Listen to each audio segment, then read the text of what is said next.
Only 19 seconds. That's how long it took for Jasmine Crockett, a black congresswoman Trump called low IQ, to make the most powerful man in America go completely silent on live TV. In front of 50 million viewers, she opened a red folder the DOJ tried to keep sealed for years and expose every racial insult he thought no one would challenge. His face froze, his mic stayed on, and the world watched him crumble. But what exactly did Jasmine reveal that left Donald Trump speechless in front of the entire nation? Stay with us. This is a story worth every second of your time. Capitol Hill, 9 a.m. The clock above the chamber doors ticked louder than it should have.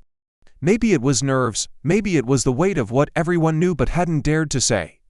Outside, thousands stood pressed against steel barricades, braving DC's humid August air, their eyes fixed on jumbotrons streaming a hearing that wasn't supposed to be historic until today. Inside, 3 red lights blinked silently atop cameras from CNN, C-SPAN, and MSNBC, each one armed and waiting to transmit a reckoning to 50 million Americans. This wasn't just another hearing. This was live ammunition wrapped in protocol. The placard read, "The role of racialized language in U.S. political discourse." It sounded dry, academic. But everyone knew why the seats were full, why the marble walls seemed to lean in closer than usual. Today wasn't about discourse. Today was about a red folder, a microphone, and 2 names that had collided in American consciousness like fire and oxygen: Jasmine Crockett and Donald J. Trump. He arrived late, of course, not by accident, never by accident. The doors flew open like the climax of a pro wrestling match. Cameras snapped, staffers stiffened. Trump strolled in slowly, that smug, practiced grin curling beneath his too long tie. He nodded to allies, winked at the Fox News crew perched in the back, then locked eyes with his intended target. Jasmine didn't blink, didn't flinch. She sat perfectly still, folder in hand, spine straight, jaw tight. Only her right thumb moved, tapping twice on the leather cover, like a trigger being cocked. The commentators didn't waste a second.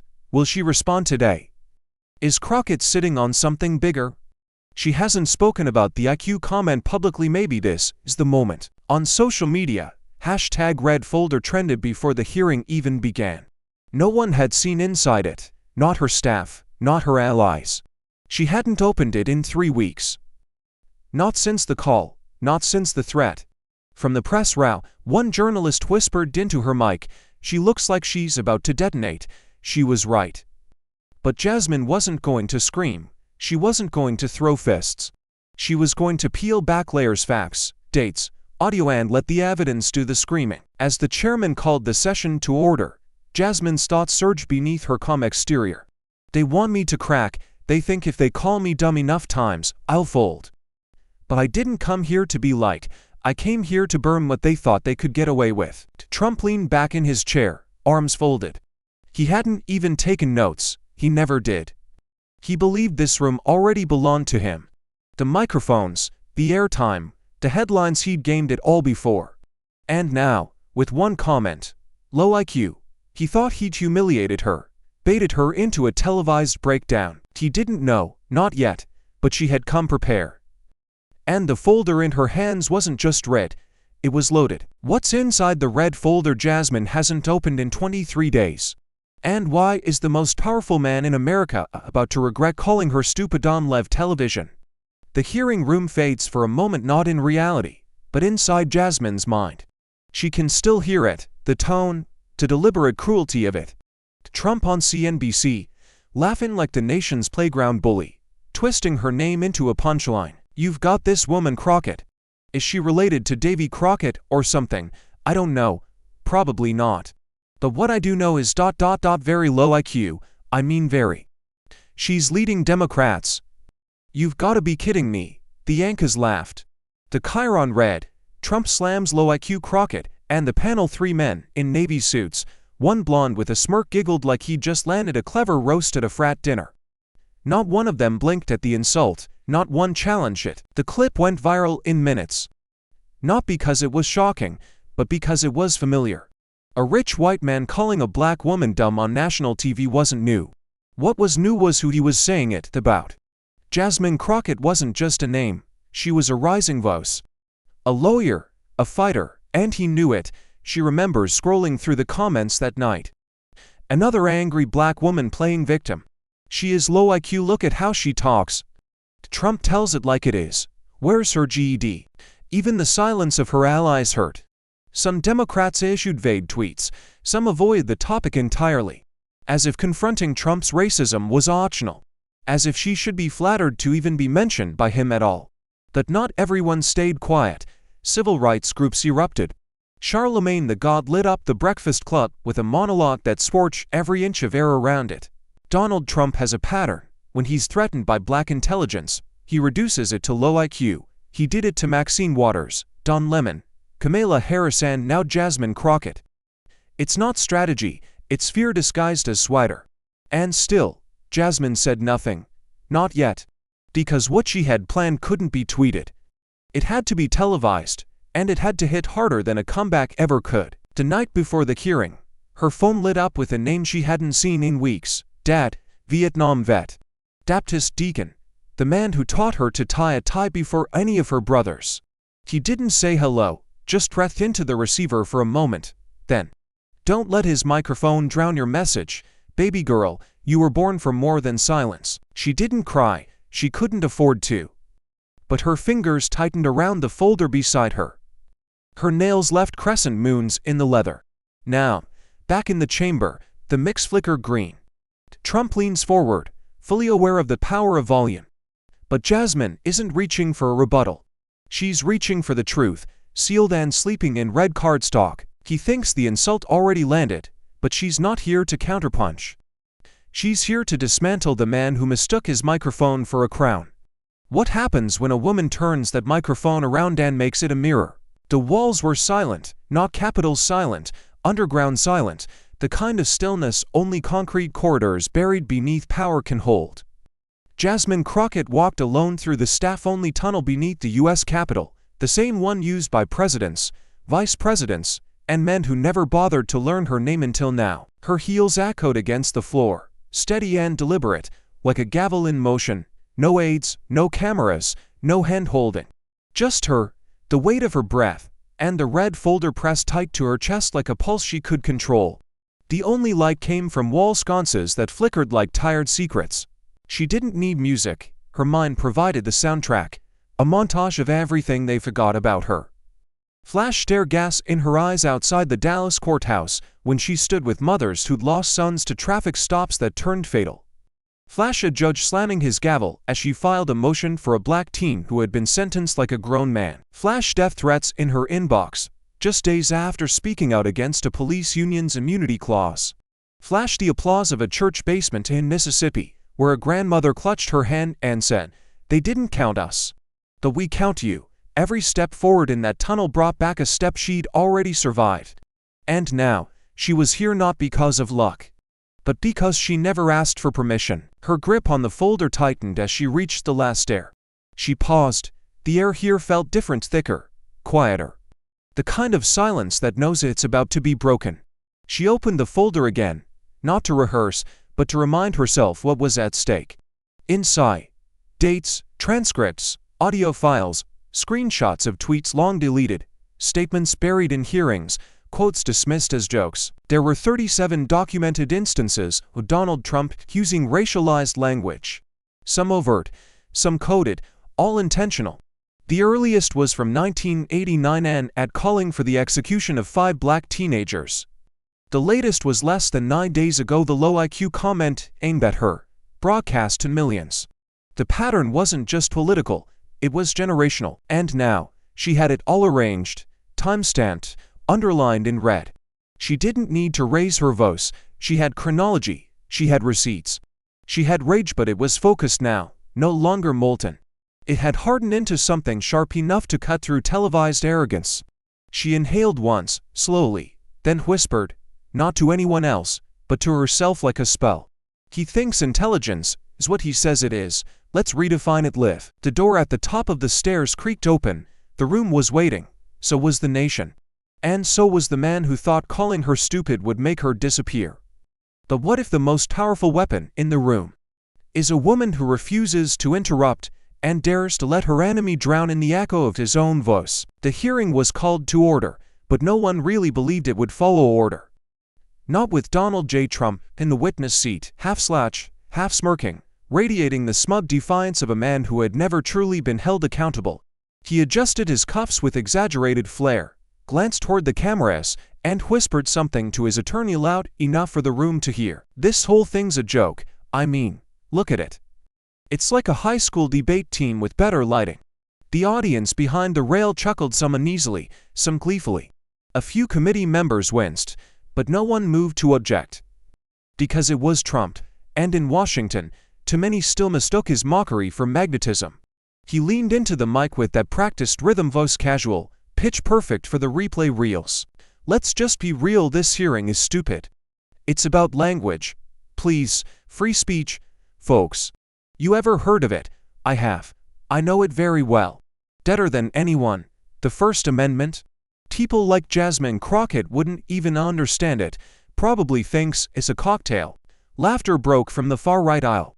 A few committee aides chuckled behind their clipboards. Cameras zoomed in on the reaction shots, the moment looping in real time.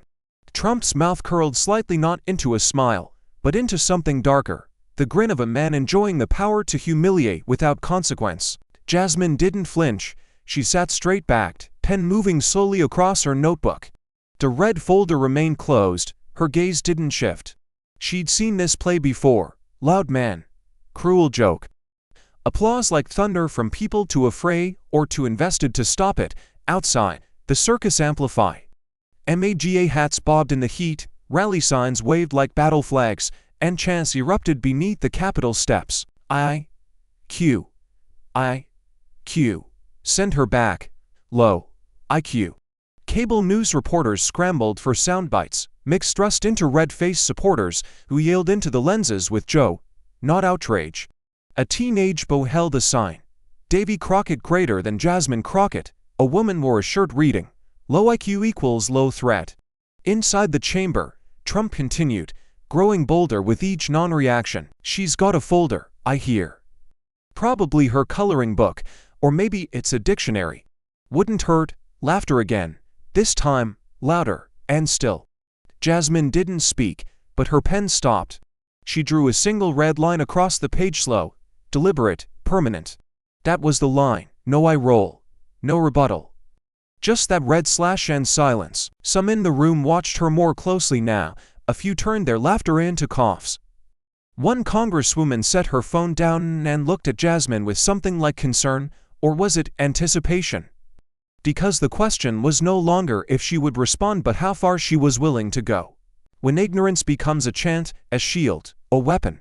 Who still has the courage to speak truth into its roar and make the room listen? Trump's tone changed, but not softer, sharper, slipperier, the kind of shift that didn't raise alarms in the transcript, but detonated in the hearts of anyone who'd been on the receiving end of coded hate before. His smirk faded just enough to look serious. His eyes scanned the cameras as if this was no longer a hearing, it was a campaign stage. "You know, it's not just about free speech. It's about protecting this country from the people who don't appreciate it. You've got immigrants pouring in, trying to change everything we built. You've got these ungrateful minorities, always playing victim, always angry." A pause measured, not for reflection, but for reaction. You give them everything, and still they want more.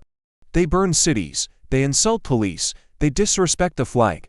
Across the chamber, a GOP staffer nodded, scribbling something gleefully. One congressman grunted his agreement.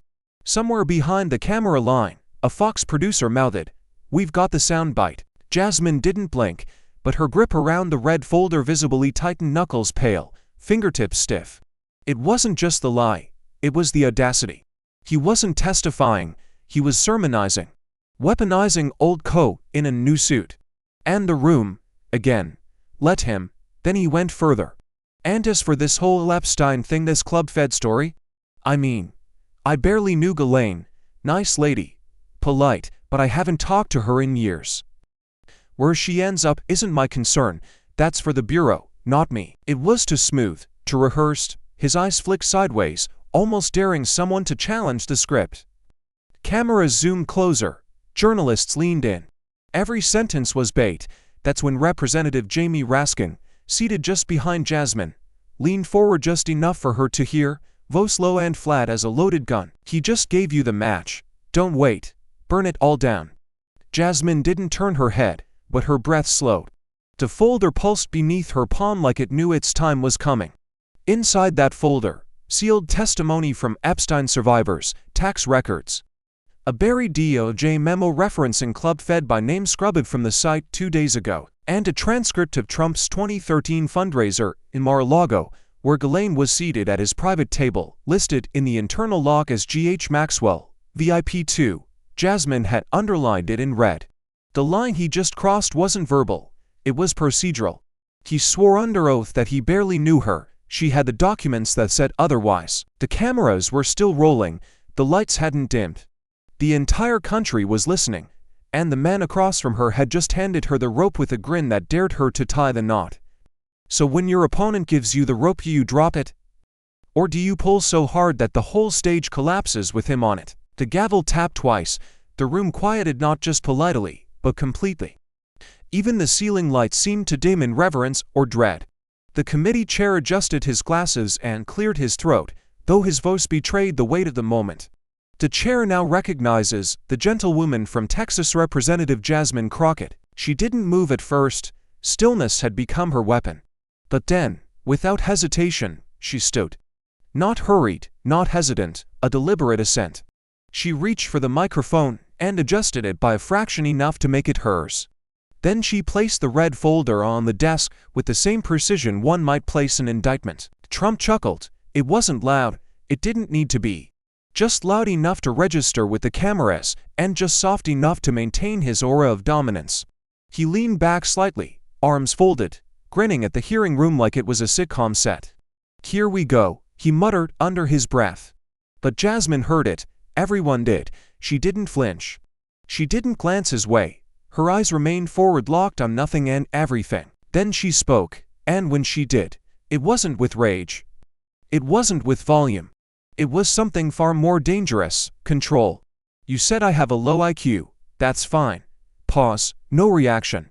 A silence so precise it felt like an incision. But now, let's discuss who really doesn't know what they're doing with facts. She opened the folder, not fast, not performative. With the elegance of someone who knows that once truth is unleashed, it cannot be resealed.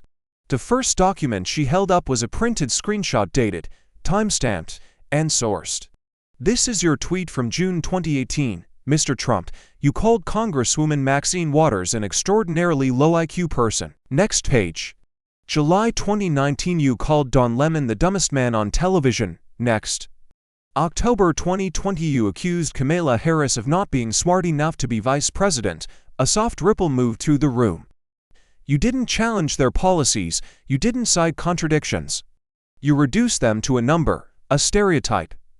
A script you've been reading from for 30 years. She held up a final page, a compiled spreadsheet of 37 public statements from Trump using the term low IQ in reference to people of color. Trump leaned forward, eyes narrowing now. The smirk slipped. She didn't look at him yet. "If I'm stupid, Mr. Trump, then tell me, why does the math always point to the same pattern? And why are the only people you call low IQ the ones you can't control?" The chamber didn't move. It couldn't. Even the air seemed unsure of whether to breathe. So when a woman unfolds your words, your history, your coded violence page by page, timestamp by timestamp, the real question isn't whether truth lands harder than insult. It's whether you'll still be standing when it does. The red folder was no longer just a symbol. It was now open, center stage, and bleeding facts onto the congressional record. Jasmine Crockett didn't raise her voice. She didn't need to. The silence in the chamber was already screaming. She slid out the first 3 pages and held them just high enough for the cameras to catch. Page 1, a chart bold, clean, merciless. "There are 23 documented cases, Mr. Trump, where you referred to black public figures as low IQ." She didn't look at him yet. Her eyes stayed on the paper, her voice steady as a judge delivering a sentence. "Not poor performers. Not liars, not wrong. Just low IQ." She flipped to page 2, another chart, this one more elaborate, to columns. Left, cabinet members appointed by Donald Trump. Right, black lawmakers publicly insulted by Donald Trump. Each row listed name, title, school, GPA, and honors. Betsy DeVos no degree in education. Jared Kushner admitted to Harvard after a $2.5 million donation. Rick Perry got a D in organic chemistry, flunked calculus, she paused. Now Maxine Waters, UCLA, Kamala Harris, Hastings Law, passed the bar on her first try. Don Lemon, Brooklyn College, honorary degrees from 5 institutions.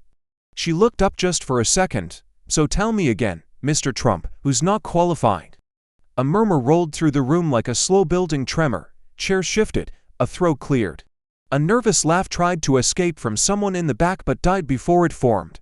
Trump adjusted in his seat, for the first time not out of arrogance but discomfort. His jaw twitched, subtle but visible. The C-SPAN camera found it instantly, zooming in on the tightness in his mouth, the stiffness behind his eyes. He hadn't expected this. Not data, not receipts. Not a chart that could survive any spin room. Jasmine turned to page 3.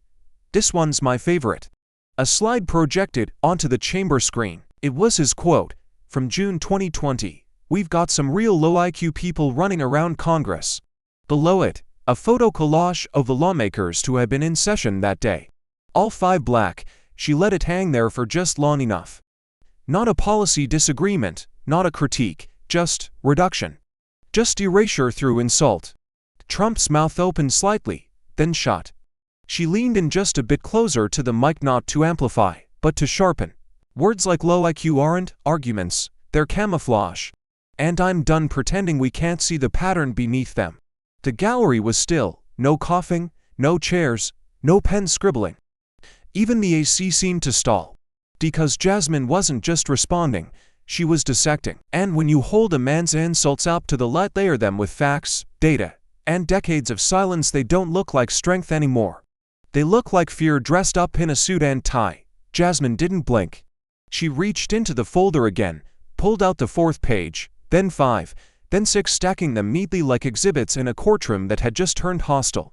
Let's move past language and into something even more dangerous: intelligence failure.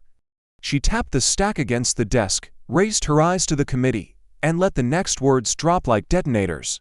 During your administration, Mr. Trump, multiple senior White House staffers used the Signal app, an encrypted messaging platform, to communicate classified material. A tremor shot through the room. She didn't pause. They weren't coordinating lunch. They were discussing defense movements, intel drops, and international logistics.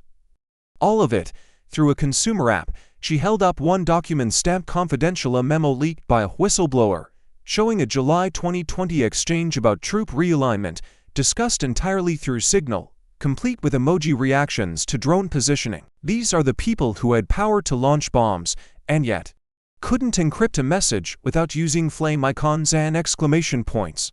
A sick ripple passed through the chamber. Even those on Trump's side avoided eye contact.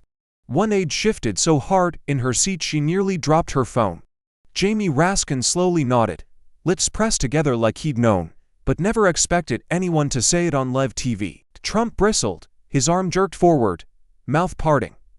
That's a lie. Fake news. Crack. The gavel slam. Mr. Trump, you are not recognized. The chair's voice was cold, clipped. A rare tone authority, without apology. Jasmine turned a page without looking up, the silence stretching like piano wire. Then she spoke, not loudly, but with steel in every syllable. You've called me unintelligent, but if you're so brilliant, Mr. Trump, why did your inner circle panic over emojis? No one laughed, because it wasn't funny. It was humiliating, and Jasmine wasn't finished. They were sending mushroom cloud emojis in encrypted threads labeled birthday planning. They joked about airstrikes with skull icons. They misused platforms so sloppily that foreign governments breached message threads within days. Hun, she held up the proof screenshots redacted for the public, but the seals still visible. Dates, usernames, coordinated times matching with leaked Russian intercepts. Trump's hand gripped the table now. He wasn't smirking anymore. He wasn't even blinking. Jasmine stared directly at him for the first time. You built your brand calling people dumb. But maybe the real threat to this country wasn't who you insulted.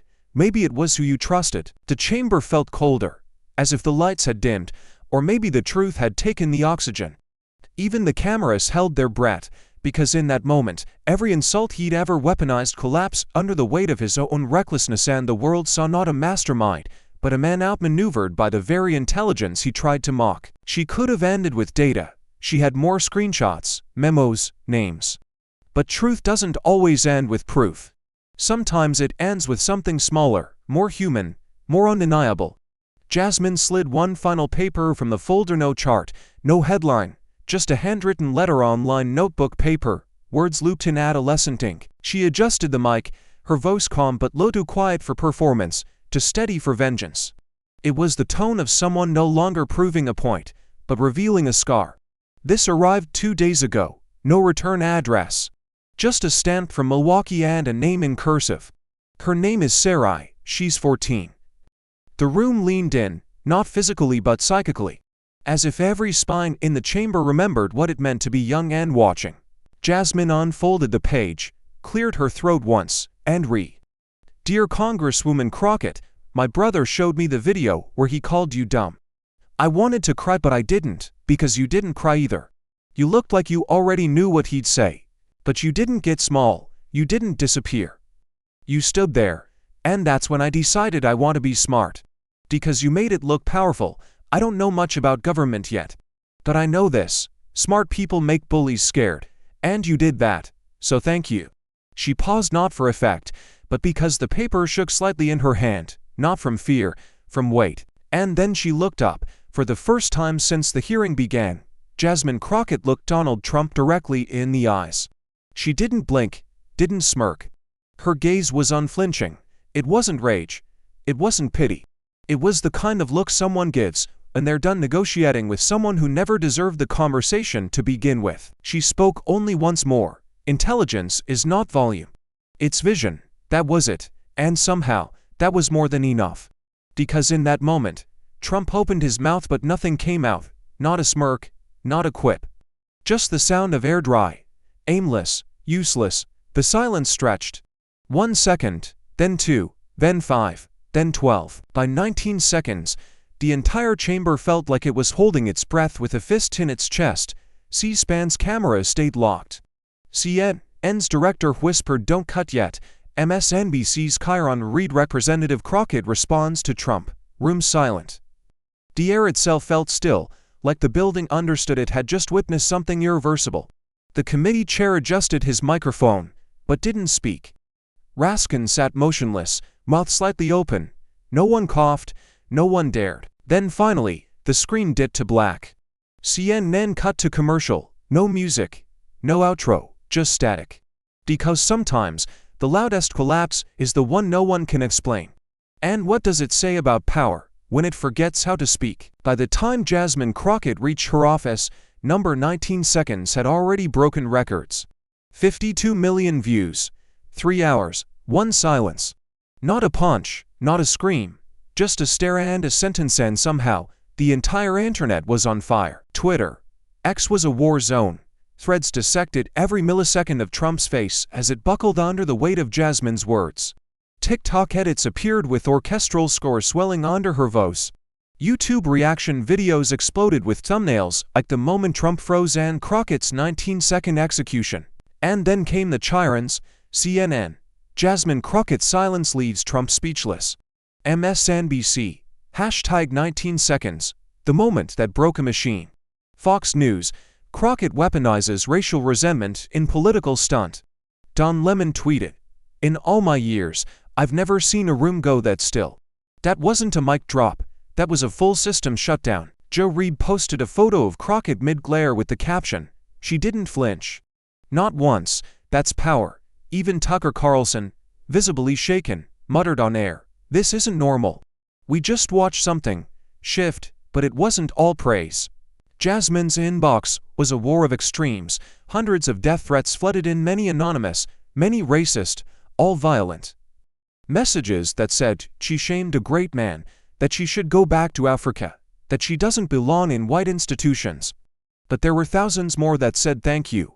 A single mother in Alabama, "My 10-year-old watched you and said, 'She's like a superhero, you are.' A Navy vet in Pennsylvania, 'You didn't yell. You didn't cower, you just stood.' And in that moment, I stood straighter too. Her phone buzzed, a text from her father. No emojis, no punctuation, just gravity. The whole world watched your silence say more than his shouting ever did. And then came the montage. Rachel Maddow's voice cut over a montage of the hearing room's 19-second still frame. A freeze frame of Trump mid-stutter, Jasmine mid-glare, the room mid-collapse. In a city addicted to no's, she rewrote the rules with silence. Not emptiness but force withheld, not passivity but judgment served cold. We witnessed something rare today, a reckoning with no sound. Jasmine sat at her desk, hands still, eyes locked on a single image. Her own face across 10 news outlets, calm, poised, unbothered. Not triumphant, not vengeful, just done waiting to be underestimated. Behind her, her staff whispered. One cry. Another asked if they should cancel her next flight, citing unprecedented threats. She shook her head. No, book a bigger room, because this wasn't just a moment. It was the first crack in a system built on volume. And what happens when silence controlled, deliberate, undeniable starts shaking the pillars of power louder than any scream ever could? By sunrise, Fox News was locked, loaded, and foaming at the mouth. Sean Hannity launched his opening monologue with a warning siren overlay and the words, "The rise of radicalism in Congress." He played Crockett's silence on a loop, each time with darker music behind it, each frame slowed to paint her not as composed but calculating, dangerous, un-American. This wasn't courage, he said. Eyes narrowed. This was a stunt. A race-baiting, anti-patriotic ambush designed to shame a president and, by extension, shame America. Tucker Carlson went further. He called her a hired radical, a plant, and falsely claimed she was receiving foreign donations from pro-migrant extremist groups. He ended the segment with, "The left is no longer debating. They're executing reputations. This isn't rhetoric. It's cultural warfare." And Jasmine Crockett just fired the first shot. That same hour, a leaked internal GOP email surfaced. It was short, blunt, stark. 45 wants her investigated. Find anything, use the folder, spin it, push it to Judicial Watch, get Bannon's team involved. Then MCC Hunt, signature at the bottom, a senior legislative aide to a Freedom Caucus senator. The subject line, Crockett containment. Outside her D.C. apartment that evening, she found her car spray-painted in red block letters. IQ low. No witnesses, no cameras, no note. Just 3 words, loud enough to feel like a scream, and cold enough to remind her this was no longer just political, it was personal. Her chief of staff panicked. Local police launched a half-hearted investigation. A Capitol security officer quietly recommended relocation. Within 2 hours, she was offered a personal detail. She refused. "I'm not going to live like I'm guilty of something. Let them watch. I've got nothing to hide." At her next press briefing, reporters expected fireworks. But Jasmine didn't flinch, didn't retaliate. She stepped to the podium with the same calm that had frozen a former president days earlier. "They don't want justice," she said, voice cool and unblinking. "They want control. They want the illusion that power can't be challenged, and they're terrified that I proved otherwise." Behind her, a photo from the hearing room hung like a shadow. Trump slouched in silence, Jasmine upright, folder open. One reporter raised her hand. "Are you afraid, Congresswoman?" Jasmine paused, "Only of staying silent when it counts." She walked offstage to applause, low but real. A staffer handed her a folder, this time blue. Threat assessments, flight adjustments, intelligence briefings. She didn't open it. Instead, she looked out the tinted window of her armored car as it rolled through Capitol Hill, past the same building where she'd silenced a bully with nothing but a truth they couldn't swallow. Because now the country wasn't just watching her rise. It was watching who would try to stop her. And if the cost of truth in America is fear, isolation, and targeted smear, then maybe the bigger question is, who still dares to pay it? The first leak dropped just after midnight. A private Slack channel used by senior operatives from Trump's re-election team was dumped onto an encrypted forum frequented by political watchdogs. The files were scrubbed for identifiers, but one name was repeated across multiple threads: Crockett. Inside the folders, one subfile stood out in all caps: damage response, Crockett incident. Dozens of memos, all dated within 72 hours of her congressional silence. There were PowerPoint decks, messaging templates, Suggested talking points for Hannity, Carlson, and even down-ballot GOP candidates. But it wasn't just reactive, it was predictive. One email sent hours after the hearing read, "She weaponized restraint, that's a problem. We can't match tone, so we have to pivot to ungrateful, angry, divisive, emphasize race-coded language. Make it about them versus America, target suburbs." Another memo outlined content pipelines for independent creators, with one line bolded in red. Frame Crockett as arrogant, elitist, disconnected from everyday Americans, use historical stereotypes, tap into resentment. And then came the kicker. One thread revealed internal panic over what Jasmine might release next. The folder, the Ghislaine ties, the signal transcripts.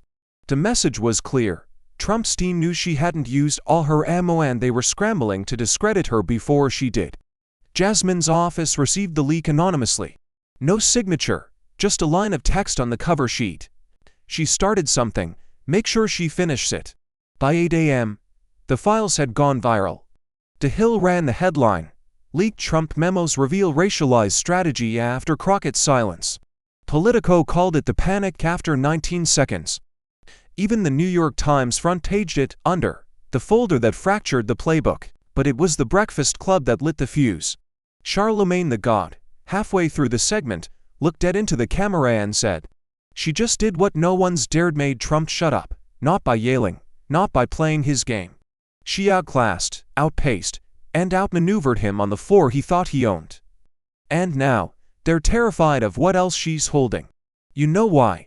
Because for once, the fear isn't of what a black woman might say but of how she says it." The clip hit 10 million views before noon. Outside the Capitol, protesters gathered not just for Jasmine, but because something had shifted. The usual noise wasn't loud enough anymore.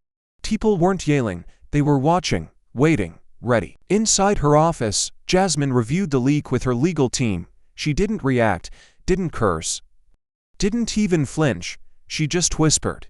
"They wrote the script, I just ripped off the cover." A beat passed, then her phone buzzed.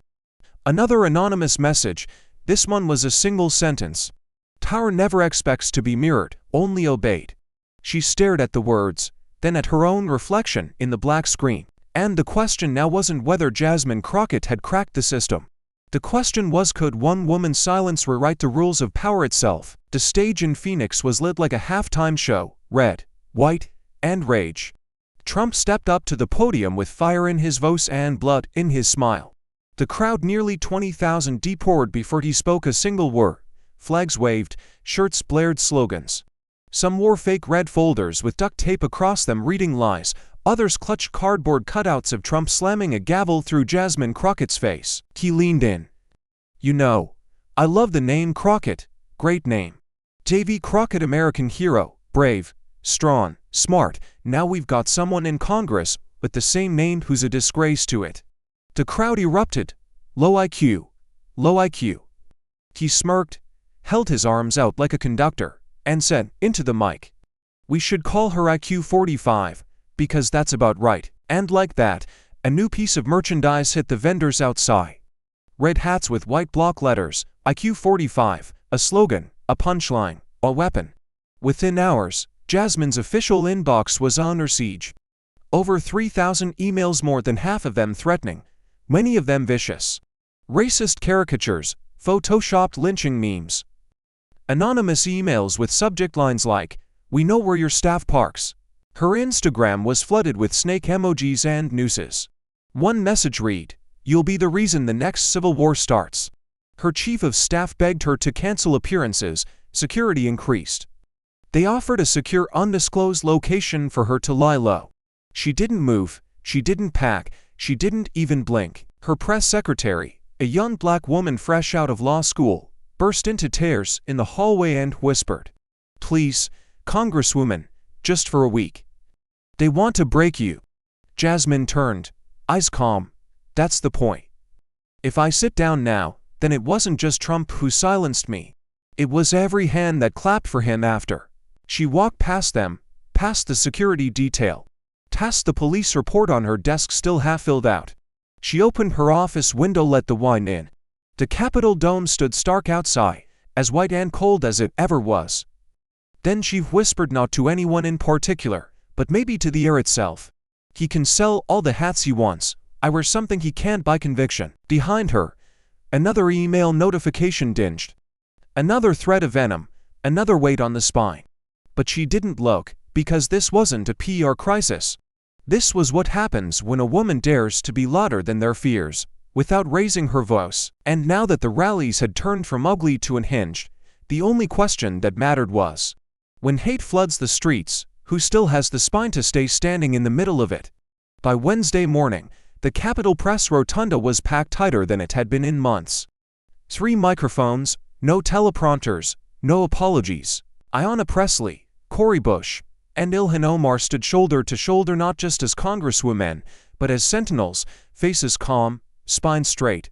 The silence before Ayanna stepped forward wasn't just respectful, it was tense, like the crowd knew the temperature was about to change. What we witnessed was not a debate, it was an assault wrapped in decorum. She paused, just long enough to let the truth settle. Jasmine Crockett did not humiliate Donald Trump, he did that to himself. She simply refused to shrink. Cori Bush took the next mic. We've all heard the names: angry, radical, loud, unqualified, low IQ, and every single time, they are aimed at black women who dared to speak clearly while being unapologetically present. Her voice trembled once, but it only made it hit harder.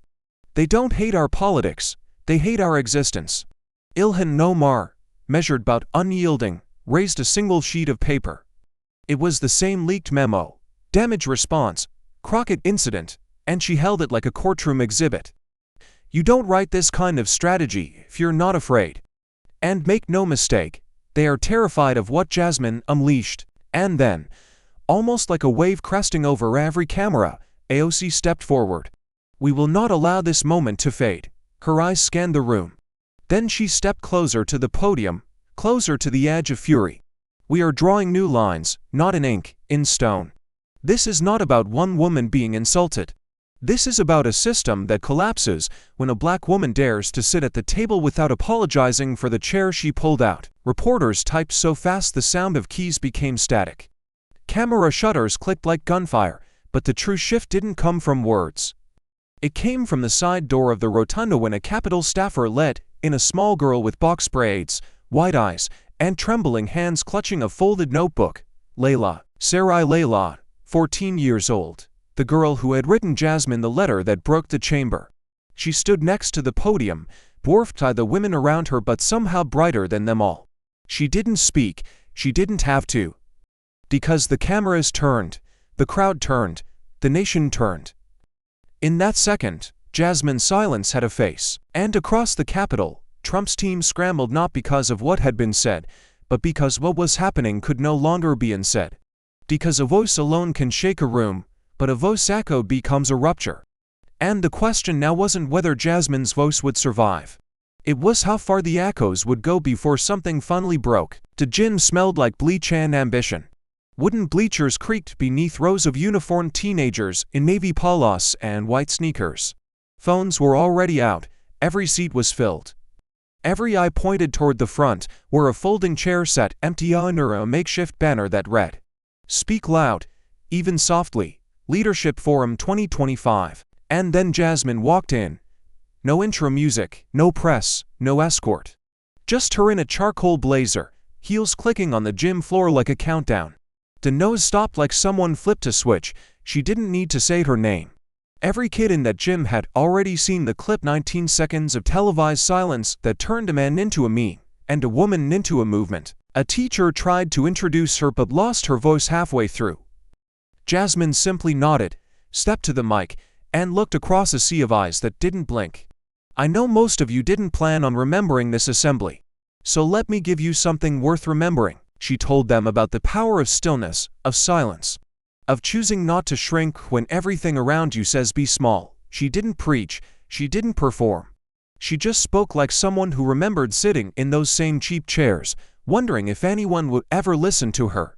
And then the question, from a girl in the front row with chipped pink nails and a voice barely louder than a whisper. Aren't you scared? The room froze again. And Jasmine smiled, but not the proud kind, the real kind, the cracked kind. Every day, she stepped away from the mic. I'm always scared. But courage isn't the absence of fear, it's speaking anyway. It's showing up when you've been told you're not welcome. It's staying upright when the weight gets heavier. It's being called unqualified and still calling for the vote. The crowd erupted. Not polite applause, a standing, stomping, throat-burning ovation. One teacher dropped into her seat, hands shaking, eyes full. Another clapped like she was drowning, and this was how she begged to stay above water. Jasmine turned to leave, wiping sweat from her neck with a napkin someone had folded into a paper flower. Her staff handed her her phone. Breaking news: Trump. Crockett is unhinged. A danger to democracy. She wants power, not truth, she laughed. One short, breathless laugh. Not from amusement, from recognition. She handed the phone back. If truth looks unhinged to him, it's only because the door he hides behind is starting to crack. Outside the gym, the sun scorched the concrete like a warning. Protesters had already started to gather near the exit. Police scanned rooftops. Inside, the echoes of her words still bounced off the bleachers. Because the kids didn't just hear her, they believed her. And now, the question hanging in the summer heat wasn't how many punches one woman could take. It was how many more the country could throw before it fractured under the weight of its own silence. They called it political theater. They called it a stunt. They called her a threat to the First Amendment, a woke tyrant, and the reason America can't laugh anymore. But on the House floor at 9:04 a.m., beneath fluorescent lights and cameras aimed like sniper scopes, Representative Jasmine Crockett pulled a single sheet of legislation from her folder and changed the conversation forever. I rise today to introduce H.R. 6842, also known as the Red Line Act. Her voice didn't waver. It wasn't angry. It was surgical. This bill would prohibit any federal official from using racialized language, coded or explicit, in official public statements or communications, including slurs disguised as commentary and insults intended to dehumanize based on race, ethnicity, or cultural origin. Silence, not the respectful kind, the stunned kind. The what dash to dash she dash just dash do kind. Behind her, every screen, in the Capitol flashed live. Crockett unveils landmark language bill. In less than 12 minutes, it hit number 2 on Twitter. In under an hour, it reached #1. Across the street at Fox News. They wasted no time. This is tyranny, folks, Sean Hannity spat. They want to dictate what we can say, what we can think. This isn't clarity, it's communist censorship. Tucker Carlson raged for 17 uninterrupted minutes, calling it the death of humor and a direct assault on whiteness, patriotism, and free thought. Meanwhile, public polling told a different story. CBS dropped a midday flash survey. 62% of Americans supported the bill. 81% of black voters, 74% of Latino voters. Even 48% of suburban white voters said they were ready for limits on racial hostility from elected leaders. That number scared people, not the ones watching but the ones whispering in green rooms and campaign war rooms across the country. Because for once, it wasn't the slogan that was catching on. It was the law. Jasmine stood again later that afternoon to respond to the backlash, dressed in deep navy, eyes colder than usual. This isn't censorship. This is clarity. She let the lie hang. We do not allow our surgeons to mock their patients. We do not allow our pilots to insult passengers mid-flight. Why, then, should we allow those with nuclear codes, with the power to jail or deport, to dress hate in clever words and call it policy? A slow murmur built behind her. Some clapped, others remained still. But even those who opposed it looked unnerved, because they underestimated her once. And now, she wasn't just speaking, she was legislating. Fox could scream, Trump could threaten, blogs could foam, but the ink was on the paper. And the line was now literal. So what happens when the rules of the game change and the people who wrote the slurs start choking on the silence they used to own? The Roosevelt room was colder than it looked on TV, not in temperature, in tone. The fireplace was off. The windows were shut. A carafe of untouched coffee sat between the two most powerful figures in the executive branch and the woman who had just thrown a legislative grenade into the middle of a centuries-old system. President Biden sat stiff, hands clasped. Kamala Harris leaned forward, one brow raised, lips tight. Congresswoman, Biden began, gently, like someone easing into an ice bath. You've made a hell of an impact, no one's denying that. He gestured toward a thick folder on the table. Polling, press clippings, security briefings. Jasmine's name was printed at the top, but the red line act is volatile, symbolic, yes, courageous, sure. But this town isn't built for speed or fire, it's built for friction and survival. Kamala cut in before he could finish the next platitude. They're already sharpening their knives. You're trending in all the wrong places on the Senate floor. Manchin's a no, Tester's ducking calls. And the Republicans, well, you know what they'll do. Turn this into proof that the left is trying to outlaw speech itself. She paused. They'll drown the message before it reaches the vote. Jasmine didn't move, she didn't flinch. So what are you asking? Biden exhaled, slow, tired, cool the language. Walk it back just enough to stay in the conversation. Tone down the fire just for a moment. The legislation lives longer that way. The silence thickened. Jasmine glanced down at the polished table, her own reflection staring back. Then she looked at Kamala, sharp and direct. Didn't you once say you were the first but wouldn't be the last? Kamala blinked. Yes. Then stop asking me to be quiet just because I'm the first to shout in a room built to mute us. She turned to Biden.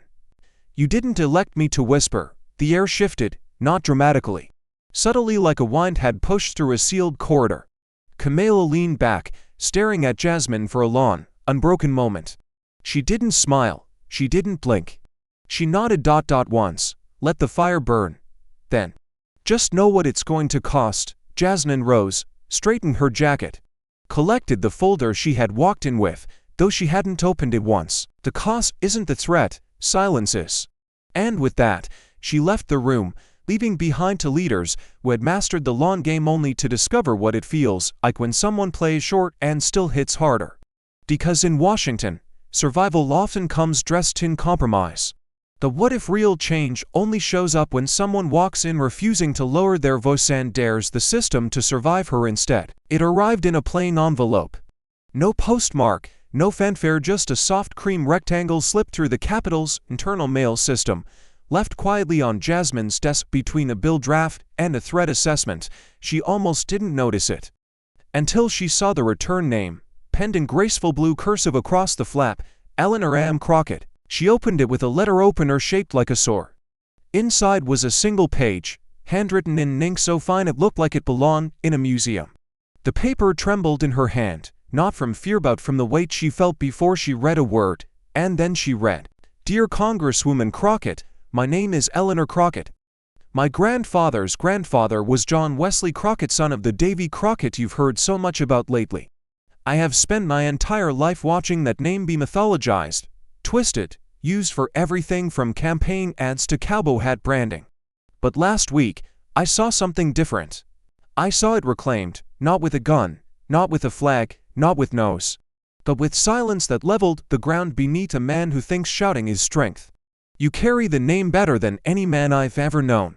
Davy included. He wasn't just a frontiersman. He fought what was wrong in his time. I think he'd be proud you're fighting what's wrong in yours. If they thought the name was theirs to gatekeep, they were wrong. It's yours now, with respect and admiration. Eleanor Crockett, asterisk. Jasmine stared at the page for a long time. Then she folded it once, placed it inside a glass frame, and quietly hung it on the wall of her office right above the red folder that had set off the fire. Then she whispered to no one, let them try to take it back now. Outside, reporters were still circling the building. Inside, staffers were debating headlines. Emails poured in, some kind, some venomous, most reacting to her refusal to soften the Red Line Act. But Jasmine didn't hear them, not in that moment. She sat at her desk, now flanked by two names that had been used against her. Trump and Crockett turned both into cornerstones of her story. She didn't wear their legacy, she rewrote it. And now, even the bloodline they tried to use as a punchline had handed her the torch. Because sometimes, the greatest revenge isn't retribution. It's recognition, and the question wasn't whether she belonged in that lineage. The question was what happens, and the name they weaponized becomes the banner that buries them. The screen went black for a moment, then came the familiar blue glow of MSNBC's studio. The camera zoomed in slowly on Rachel Maddow, seated at the center desk, sleeves rolled up, papers stacked though she barely glanced at them. Her voice was quieter than usual, measured, loaded. It wasn't a yell, it wasn't a tweet. It wasn't a viral moment in the traditional sense. She looked straight into the lens. It was 19 seconds of something we're not used to seeing in politics: stillness, control, or refusal to engage in the chaos that was designed to consume her. Behind her, a screen lit up with images, a mosaic of the aftermath. Jasmine's silence had become a wave, not of no's, but of awakening. What Congresswoman Jasmine Crockett did on that floor was not just personal. It was generational. The montage rolled. Downtown Philadelphia, protesters held signs with Jasmine's face and a single phrase: IQ equals integrity quotient. Chicago, a teacher projected the C-SPAN clip in a civics class. One student whispered, "That's what power sounds like." Portland, a mural rose overnight, Jasmine's red folder painted like a flame. For a long time, Maddow continued, this country has measured intelligence through a lens designed by those already in power through volume, aggression, confidence dressed up as competence. The next image, a still shot of Trump frozen mid-blink during the hearing. Below it, silence, 1. No's, 0. But that moment, those 19 seconds, flipped something, not just in the room, in the nation. She picked up a single sheet of paper, folded it once. Because Crockett didn't have to dismantle a man, she dismantled a performance. She didn't raise her voice, she raised the standard. Another clip played. High schoolers in Atlanta staging a 19-second challenge, standing in total silence, fists raised. That's not a trend, that's an echo. Cut to Layla standing next to Jasmine in the Capitol holding her notebook like it was armor. We've seen politicians go viral, but rarely have we seen one go silent and still speak so loud that the walls of power shook. Rachel sat back. And that's what this is about. Not a headline, not a soundbite, but a shift. Then she leaned forward, her voice tightening. So tonight, I leave you with this question, not as a journalist, but as an American.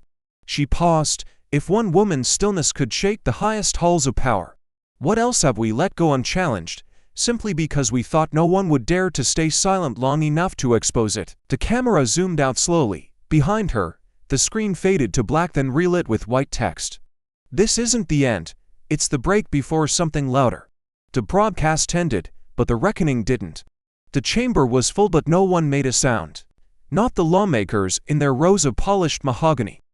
Not the aides pressed against the back walls. Not the cameras blinking from the ceiling, catching every breath, every blink, every muscle twitch. All of Washington was waiting for her. Representative Jasmine Crockett stood alone at the center of the floor, the red folder now closed and resting at her side, like a weapon she no longer needed to draw. Her suit was midnight black, no pin, no scarf, no flare, just armor. She scanned the room once, then she began. This place has heard a lot of names. Her voice echoed in the stillness, firm, but not raised. Names like radical, angry, incompetent, unqualified, low IQ. She stepped forward. But here's what they never admit. They never say those names to the ones they fear the least. They reserve those names for the ones they can't ignore. The ones they can't buy. The ones who don't shut up when the mic is supposed to be theirs. A murmur of movement, not applause, not yet. Just bodies shifting, bracing. You can call us names, you can call us loud. But if truth sounds like thunder, it's because it was always meant to shake the sky. The silence cracked. A single hand clap from the upper gallery, then another. Then a burst until the entire chamber erupted into a standing ovation. Not polite, not rehearsed, raw, rattling, real. Even those who had spent the last 2 weeks mocking her now sat frozen, some pretending to shuffle papers just to avoid meeting her gaze, but she wasn't finished. This wasn't about vengeance, this wasn't about theater.